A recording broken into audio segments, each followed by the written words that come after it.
Morning. Michael, it seemed like the Browns mimicked what the Giants did in terms of getting a way to jump over and block the field goal. How do you defend that? What were your takeaways from it? Yeah, obviously, when you have someone of a special caliber talent as Myles Garrett, you got to be hyper aware where he's going to be rushing at. I know he's been rushing on the outside, over the tackle, at the wing, and at the guard. So there is some coaching points. We like to get, rise with power is what we say. After you get that first bump, you want to rise, and maybe you could clip a leg of his, and he falls down or he comes unbalanced and he can't get there.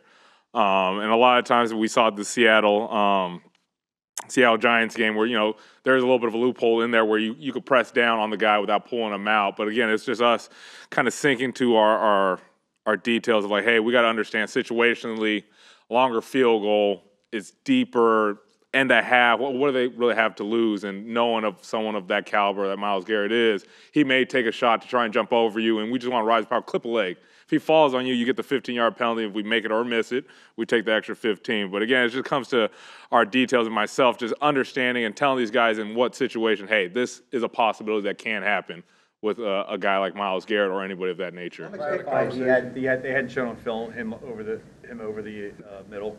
No, they've shown him over the middle and going over and everything. And it happened in the Indianapolis game again. It's just understand the situation when it's going to happen.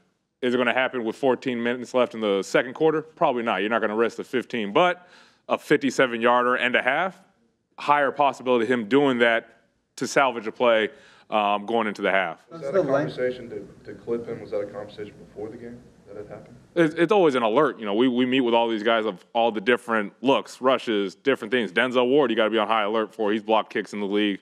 Myles Garrett, Shelby Harris is one of the better. He's comparable to JD and JC in the A gap and B gap of getting their hands up. So it is notified and everything. But again, it falls on me, to get rid of all these catastrophic plays that have happened for us. There's been 3 really bad plays that mar, a fairly, some good special teams like that we have had. But again, when you have 3 catastrophic plays, those are things that do kill a season, kill a team right there. So we got to make sure we get rid of those going forward against the Giants. But again, follow me, I just got to do a better job of situation telling these guys, hey, high alert for this. It could be a high alert for a punt rush or a high alert for a jumper in a gap, things of that nature. Guys move and try and get us offsides if it is a longer field goal. On those longer field goals, knowing the trajectory is probably going to have to be lower, does that change the teaching points? Because if they stand, it might.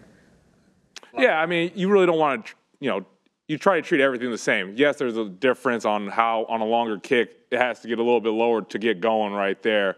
When you have wind, it really doesn't change that much. But, again, we still want to rise with power, and we're just trying to stop the yards of penetration. The more yards you get of penetration, the easier it is to get their hands up. If you stonewall them 1 yard off their penetration, they won't be able to get the height and jump because the ball should be higher elevated by that point. So for us, rising with power, stopping the initial penetration where they can't get their hands up and create, a larger defense. Just for clarity, the 3 catastrophic plays you're referring to are the field goal block, the pump block, and Isaiah pushing the guy into cover. What would an Isaiah kick returning? I'm sorry, Isaiah Rodgers now being the kick returner.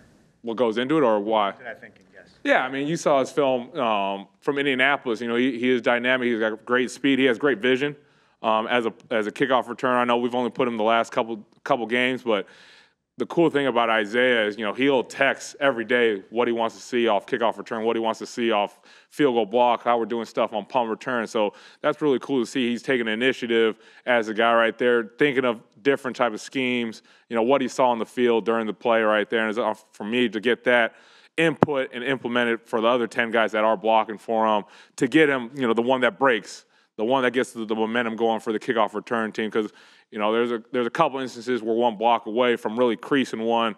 I know we had one right after the 2-minute warning where we're just 1 block away, 59 off the backside, was able to get him down when there was a crease right there from the front side and backside kind of splitting it. And I just got to do a better job of getting those guys to all buy in and get that final block. It's always 1 block away. Everybody says you're 1 block away, you're one, thing away.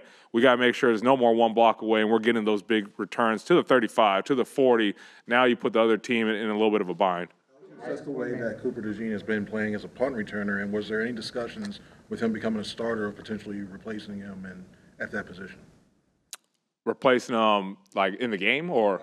Replacing him beforehand, knowing that he was going to get more snaps on defense. Cooper, you know, you saw his film at Iowa. You know, I think he's starting to understand and realize that the speed in the NFL is a little bit, it's far different than what it is at Iowa. But I thought he did a fantastic job of tracking the ball. It was a little windy, lefty punter. He did a great job tracking it. You know, the more times he got vertical, you saw what you can do when you do get vertical. You know, getting that 13-yard return, the first one, you know, kind of get his feet wet, that confidence up. Then the last one was huge. You know, a backed up situation. You get a 19-yard return, you give the ball to the offense at the -47, shorter field for them. So I think him understanding, one, give the ball to the offense. You've got dynamic athletes, dynamic players such as, bless you, as Saquon, A.J. Brown, Devontae, Jalen Hurts. You give them the ball, you're going to be more often than not getting some points. So that's one, just understanding it, then just getting more comfortable with the ball security and everything, because he does a great job of tracking the ball. Him getting the ball secured and getting north and south, he's a lot bigger than people perceive him to be. You know, he's got some build to him where I could get it 10, 12 yards. Shoot, that's great. That's an extra first down for the offense right there. It's just that understanding. And again, he's just going to get better and better the more opportunities he's going to get. If you go to one inside the 5, what's the coaching point on that these days? Like, are you okay with that, or like has that kind of changed because punters are so good at like hitting pitching switches, so to speak? It's almost you're darned if you do, you're darned if you don't. I mean, if you remember last year, Tampa Bay, Covey caught one at the 5, turned it into a 52-yard return. It all depends on what the kind of punt is. If they're closer to midfield, all right, let's take the law of averages and do that right there. They're backed up and he hits a 70-yard punt. It's going to be hard for them to cover that, and you may be able to get out there. So it's almost a darn if you did, darn if you didn't situation. I'm not going to fault him. You know, the only thing I would really say for him is get that vertical and just protect that ball. You get to the 15, all right, we're good. You're out of that backed up situation for the offense. So again, it goes game by game, punter by punter.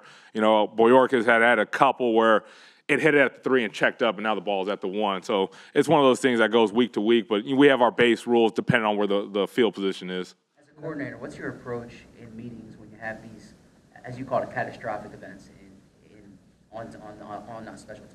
Yeah, you know, for myself, I think I learned a lot from myself a few years back. You know, talking to the players, you know, especially the specialists, they never want to see you, you know, change who you are in terms of if you are super angry or some point, or for example, they may think you're pressing or, you know, you're feeling something. I try to come in here every day the same person, regardless. And there's a lot of coaching moments, you know, and you know, I hear from coaches that I have much respect for. Joe P., you know, if there wasn't coaching moments, we wouldn't have jobs. There'd be computers telling you what to do in and that. So when players do make mistakes, you got to take it as a learning curve, not just for that moment, but for the rest. Because in the NFL, until you prove you can stop it, you're going to see it again. So it's more just being able to explain to them how we want to do it, how to correct it, know it's coming.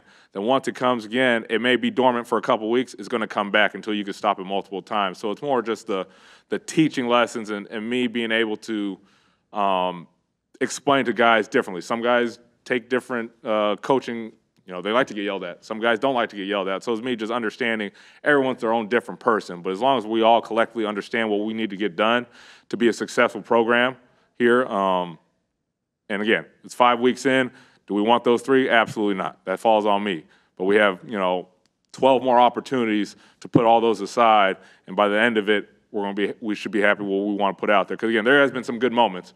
Obviously, you see Coop getting 19 yards, the punt return team going, Isaiah blocking a kick, all great things. But again, one bad mistake on special teams is always magnified, and we can't have any of that. Noticed you worked out Colton Spangler again. How important is it to get the returners looks against left-footed punters? Is that sort of the thought process behind it? Yeah, you want to see, you know, the different spin off the wind is just completely 180 from what a righty is, and just to see the ball off the foot for these guys, just so they feel comfortable. You never want to put a guy, especially a younger cat, his first time seeing it isn't in-game action. Let's see, you know, where I feel good with it. And the great thing about it, when you get the jugs, you could turn the wheels around and it gives you a lefty spin.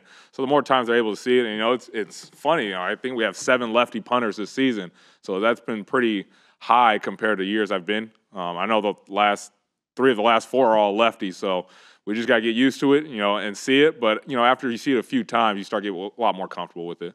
There's been an influx of 50-yard field goal attempts and successes as well too around the league. What do you, besides like the kickers just being better, like what have you attributed to that rise in there and that success rate. Yeah, as you guys, I think you guys pointed this out, like after week 2, it was like, I don't know, 90-something%. I think that number's kind of dropped a little bit. There's a lot more kicks being blocked. There's a lot more missed kicks. I mean, you saw last night, there was I think 4 of them in the game. But again, just like anything else, these athletes get better, their technique gets better. But Mother Nature is still undefeated, and you saw there was a little wind in MetLife, and the ball wasn't, moved a little bit. So again, as the weather, starts to decline, so to say, I think those averages will start to kind of balance out. But it's exciting from an outside eye if you see a guy try to attempt a 65-yarder. Can he do it? Can he not do it? You want to have as much confidence as you possibly can in your kicker that they can hit a game winner from those ranges. But again, I think the law of averages will start to even out. But just like anything else, these guys are getting good. We just got to be able to adapt and get pressure and affect them kick from a field goal block standpoint. A small personnel question. It looks like you have Vaughn on punt block, but then not Trotter out there on some of the punt units. Why is that? Oh, on punt? Yeah, I mean, Zach Bond been doing it for a high clip at a high level. And, Trot, he's in there in the Atlanta game. It's not like he can't do it. But, again, he's just getting guys comfortable. You never want to put, too much pressure on somebody. And he does a great job in practice. Doesn't mean he won't be out there.